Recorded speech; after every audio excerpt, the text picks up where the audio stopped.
बोला देवघर वाले बाबा की।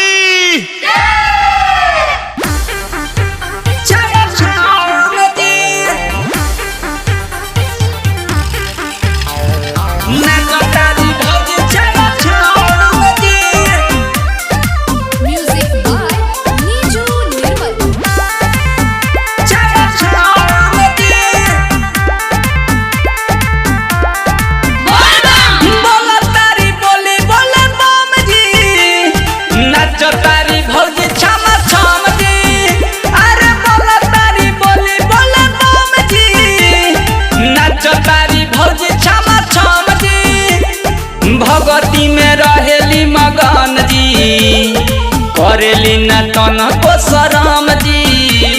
लगतारी अरे लगतारी के हुसैन कम जी, नचतारी भौजी छम छम जी।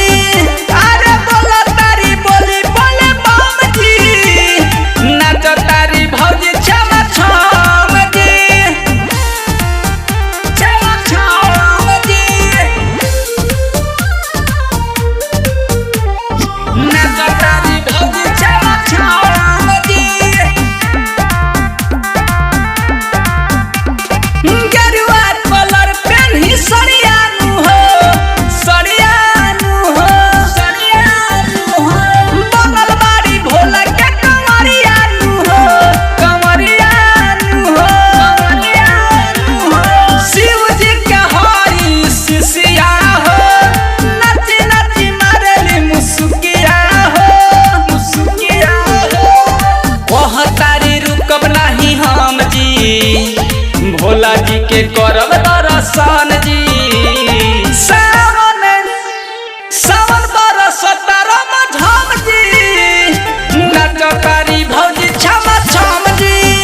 अरे बोलतारी बोली बोले बम जी, नचतारी भौजी छम छम जी।